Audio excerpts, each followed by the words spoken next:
E atenção, tá em casa aí, tá com dúvidas aí sobre planos de saúde? O momento é esse pra gente esclarecer qualquer dúvida. Levi, 95397041, já tá liberado as perguntas aí. Exatamente, pode mandar mensagem via WhatsApp ou sinal nas nossas redes sociais, no Instagram e também no Facebook. Certo, vamos lá. Ele é o nosso advogado, Vinícius, e ele vai esclarecer dúvidas sobre planos de saúde. Primeiro, qual é a maior dúvida hoje, a maior procura, quando as pessoas vão no escritório, estão procurando SOS, advogado aí no plano de saúde? Plano de saúde a gente sabe que parece que sempre tem confusão, né? Se quer acontecer um imprevisto, quer se internar, o plano de saúde não cobre. Ah, preciso fazer aquele tratamento urgente, não cobre. Bem, Nani, tanta coisa para falar, né? Antes de qualquer coisa, gostaria de agradecer a oportunidade de estar participando novamente aqui no seu programa. Sabe que é um prazer estar sempre aqui podendo ajudar um pouco a sociedade. Em relação às principais dúvidas hoje em dia corriqueiras relacionadas a plano de saúde, podemos citar a negativa das empresas seguradoras de plano de saúde no fornecimento de medicamentos importados, questões envolvendo carências, questões envolvendo até mesmo tratamentos. Tá? Infelizmente, hoje em dia, é corriqueiro, né? A gente que lida com isso o tempo todo, né? O tempo todo, presenciar essas negativas de maneira totalmente abusiva e discricionária e sempre com os mesmos fundamentos. Ou porque o medicamento não está no rol da ANS, ou porque é um medicamento experimental que não possui registro na Anvisa, ou até mesmo por se tratar de tratamento muito caro, também tem muito isso. Tratamento muito caro, medicamento off-label. E uma dúvida também que surge bastante é a diferença em relação a plano de saúde, seguro de vida. Isso é uma dúvida também bastante corriqueira. Eu gostaria até de esclarecer aqui, o plano de saúde, ele possui uma rede credenciada de atendimento. Então, possui hospitais e profissionais que estão credenciados. Então, você vai com sua carteira, seleciona aquele profissional, faz o tratamento e não há que se falar em reembolso, porque você está optando por uma rede credenciada. Seguro-saúde já é diferente. Seria uma rede referenciada, ou seja, são profissionais e hospitais sugeridos pela própria seguradora. E aí, nesse caso, você faz o tratamento ou o atendimento e pede o reembolso. E, por sua vez, a última diferença estaria relacionada ao seguro de vida. Seguro de vida refere-se a uma questão envolvendo praticamente pecúnia, caso aquela pessoa, o contratante, enfim, queira deixar respaldado financeiramente terceiros ou familiares. Você morre, vamos simplificar. Para deixar para os herdeiros aí um plano de vida, você deixa um seguro de vida, no caso de sua morte, você recebe um X valor, né? Isso mesmo. E voltando nos nossos planos de saúde, que tem que aproveitar enquanto tá vivo, ficar deixando aí, né? Depois fica secando a gente. Quais os tipos de carências existentes? Que a carência é uma das coisas que as pessoas mais se preocupam, né? Por exemplo, qual a carência que a mulher, quando vai engravidar, quanto tempo que você faz um plano de saúde? Qual a carência de praxe hoje nos planos de saúde normais?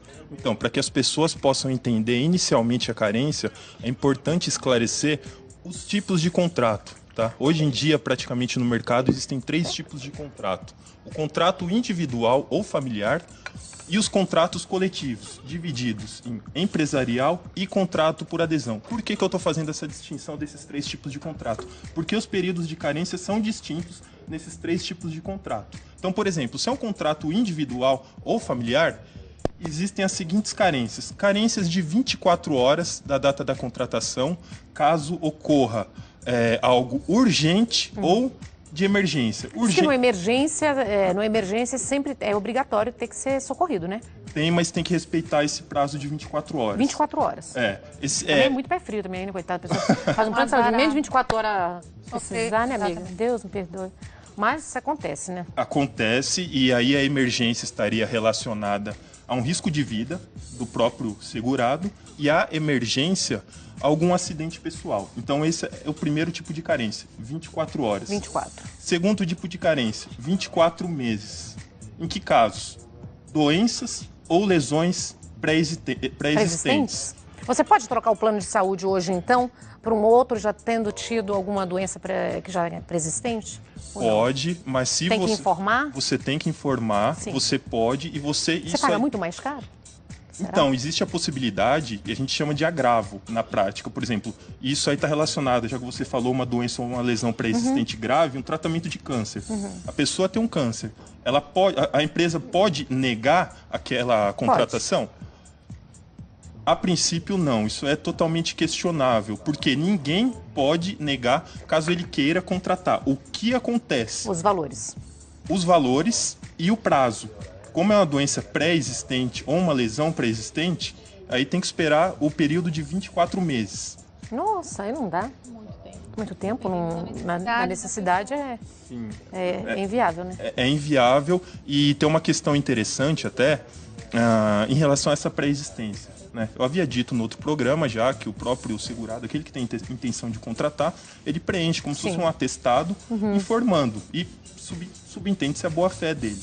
Contudo, existe também uma súmula que foi editada pelo próprio Tribunal de Justiça de São Paulo, que ela estabelece que para que o próprio plano de saúde tenha a obrigatoriedade de realizar um exame clínico no segurado. Se não for realizado esse exame clínico, aí cai por terra esse prazo de 24 meses. Pode alegar que não e pronto, aí é a palavra, né? Não está no documento. E aposentado? Tem mais duas. Mais duas, hein, Karen? Tem mais duas carências. Tem a terceira carência estaria relacionada a 300 dias, no caso de parto a termo. Parto a termo é aquele que já possui uma data prevista para nascer, e 180 dias para os demais casos que a gente sabe. Além disso, existe uma carência também de 24 meses para exames de alta complexidade e tratamentos de alto risco. Como assim? Hemodiálise, quimioterapia, ressonância magnética, 24 meses. Nossa Senhora, é muito tempo, tudo é muito tempo, né?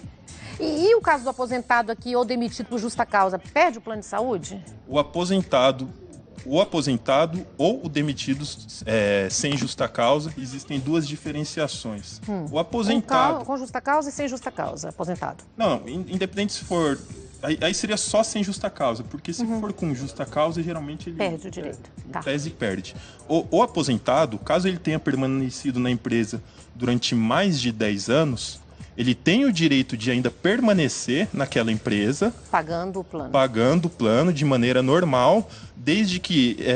Desvinculado da empresa? Não, ele continua com o plano da empresa, porque ele permaneceu mais de 10 anos. Isso está entendimento, certo. Já está na lei. Agora, caso ele tenha permanecido menos de 10 anos, o que acontece? Ele vai permanecer pagando de maneira proporcional. Já o demitido sem justa causa, ele pode permanecer pelo período de 1/3 da contribuição que ele fez, desde que obedeça no mínimo esse período de 6 meses da contratação e não exceda 1 ano. Então essas são as... Ele tem mais ou menos uma garantia de 6 meses de plano de saúde. Tem uma garantia aproximadamente de 6 meses. Certo, Levi. Engraçado que muda sempre e todo mundo fica perdido. Mas tem a pergunta do Juliano aqui, que ele pergunta o seguinte: se a empresa pode pedir uma perícia médica antes de dar contratar? Exatamente. Então, foi isso que eu acabei de falar. Hoje tem um entendimento do Tribunal de Justiça de São Paulo que, na prática, raramente acontece. Vou ser bem sincero com vocês. Tenho que ser honesto aqui, não posso ser leviano e falar algo que não acontece e falar que acontece. Mas, na prática, eles não pedem. Mas, como eles não pedem, eles assumem o risco. Eles assumem a responsabilidade. Então pode pedir sim, sem problema algum. Pode pedir um exame clínico sem problema algum. Inclusive, esse é o entendimento simulado do Tribunal de Justiça de São Paulo. E a taxa de adesão também? Como assim taxa de adesão? Da empresa solicitar que o... Não, a empresa tem que arcar com esse exame clínico. Ela tem que arcar, porque é ela que está dando a contratação. Como fica a carência em caso o beneficiário solicite a portabilidade? Portabilidade foi outro assunto até que você havia questionado para mim. Quero mudar de plano de saúde. Minha empresa, meu plano não é bom. Aí eu quero mudar para um outro. Como que fica para essa troca? Existe a possibilidade de que seja realizada essa portabilidade, só que é necessário o cumprimento de 2 requisitos. Quais? O beneficiário é necessário que ele esteja, no mínimo, usufruindo ou tenha contratado aquele plano de saúde pelo período mínimo de 2 anos. e é obrigatório que ele esteja em dia com os pagamentos. E como fica a carência? Aproveita as carências, senão não teria sentido ele ter que começar do zero, aí seria totalmente Mas ele já aproveita. um absurdo. Se estiver dentro dos 2 anos e dentro do pagamento em dia... Sim, aproveita. Então não se pega a carência. Não perde. Diga, Levi. Muitas vezes, quando a empresa já percebe que talvez a pessoa está com um certo problema de saúde, até mesmo a empresa do plano de saúde, às vezes, pode dificultar também esse acesso, né? É o que pode acontecer também. Mas aqui eu tenho uma pergunta aqui que é bem interessante, que é o seguinte. A obrigatoriedade dos planos de saúde em arcarem com medicamentos, comprimidos, ministrados em domicílio, como que fica? Essa pergunta... Medicamento. Se vocês acharem que eu tô com uma resposta muito longa, por favor... Então, simplifica só para a gente entender. Os medicamentos, o fornecimento de medicamentos, como que fica? Eu estive no Tribunal de Justiça há umas 2 semanas atrás e há entendimento que sim, que é obrigatório, e há entendimento que não. Por quê? Primeiro ponto, em relação a tratamento de câncer. O tratamento de câncer tem uma lei específica sobre o assunto. Então, mesmo que seja medicamento em se tratando de comprimido, ele deverá ser reembolsado. Em relação a outros casos, isso é discutível, porque eles alegam que, se o medicamento é comprimido, a ministração da dose não precisa de um assistido, e por não precisar de um assistido, não pode implicar em riscos para aquele que está, do paciente do tratamento. Então, assim, é discutível também, como exemplo, um comprimido que chama Valganciclovir, que é dado para o filho da gestante, caso ela contraia o citomegalovírus, que é um vírus que comumente conhecido na área da saúde, que pode ser contraído pela gestante. E o medicamento importado? Medicamento importado. Como é que fica também? A seguradora pode negar esse fornecimento também, quando medicamentos são importados? Geralmente a seguradora nega. Sempre nega, né? Nega tudo. Nega tudo. Eu não sei como a gente paga plano de saúde tão alto e na hora que a gente vai fazer um tratamento, alguma coisa, eles recusam tudo. Medicamentos de alto custo também. Eles negam, mas aí você tem que se valer do judiciário. Porém, para que você possa comparecer ao judiciário, é imprescindível que tenha uma receita médica e justificando até mesmo se aquele medicamento seria o único medicamento plausível para que possa, em tese, ter qualquer resultado em relação àquele tratamento que está sendo realizado. Então, assim, procura um advogado, vai para o judiciário e faça valer os seus direitos. Além disso, hoje em dia, esse assunto está suspenso no Superior Tribunal de Justiça, porque eles vão uniformizar uma decisão, num IRDR que a gente chama, em razão da grande quantidade de discussões e processos que foram propostos objetivando essa discussão. E os recém-nascidos, eles podem ser incluídos no nosso plano de saúde ou só aquele 1 mês, que antigamente era de praxe 1 mês? Eu tive a oportunidade de escrever um artigo há umas 2 semanas atrás e foi publicado num site jurídico. E o entendimento hoje, até a própria lei 9656 de 98, que é a lei que trata dos planos de saúde propriamente dito, ele estabelece que no período de 30 dias da data do nascimento, existe a possibilidade dele manter 30 dias. Ser como dependente. Vinícius, mas e como fica a carência? Não há que se falar em carência. Mas e se o filho for adotivo ou não? Existe a possibilidade também dele entrar como dependente. Mas e se o plano é o do marido? Existe também. É filho do mesmo jeito? Essa possibilidade. Mas é só 30 dias, né? Até o tempo para você fazer o plano. Só para a criança não ficar descoberta quando nasce. Para os casos de portabilidade, eu tenho uma doença pré-existente e quero migrar para um outro plano de saúde, porque os meus médicos já não mais atendem pelo meu plano. Já não mais fazem a sequência do meu tratamento. Eu preciso portar para que eu tenha os mesmos médicos acompanhando o meu problema. Eu entro nessa carência, os planos eles me recebem mesmo assim? O plano tem que receber, existe a possibilidade de portabilidade, só que caso tenha carência, quer dizer, se você já tiver o período que você abateu da carência, você não vai perder.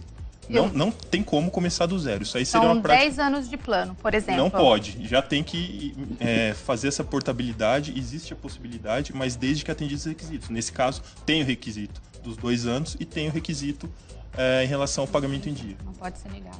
Então. Não. Ok, obrigada. Diga, meu bem. Ó, temos aqui a pergunta da Sônia Mar, daqui de São Paulo. Ela fala o seguinte: boa tarde. Gostaria de saber se o convênio pode negar o uso do hospital para fazer uma cirurgia com um médico particular.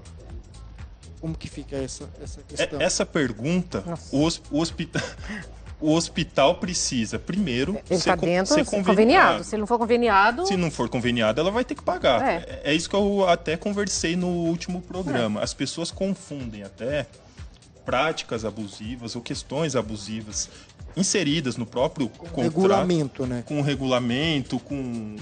Como que eu vou pedir algo que eu não tenho a contratação? Isso falando, se não está contratado, você tem que analisar antes se o seu plano é coberto por aquele hospital, né? Sim. Porque depois falar assim, eu quero aquele hospital, se o hospital não faz parte do convênio, é não. Não e pode, não tem como, não né? pode. Ou ele paga. Ou ele paga. E hoje em dia as pessoas estão com muita dificuldade de encontrar plano individual também.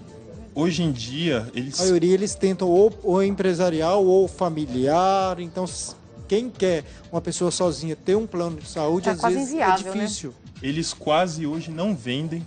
Vou ser bem sincero com vocês, tem um cliente que eu tenho contato diariamente com ele, que é uma corretora de seguros de plano de saúde, e esse plano está praticamente escasso e quase não tem no mercado. Geralmente mesmo é o plano coletivo de adesão, que é aquele destinado a entidades de classe, advogados, médicos, ou o plano empresarial, que é firmado com a própria pessoa jurídica que contrata ou segurado.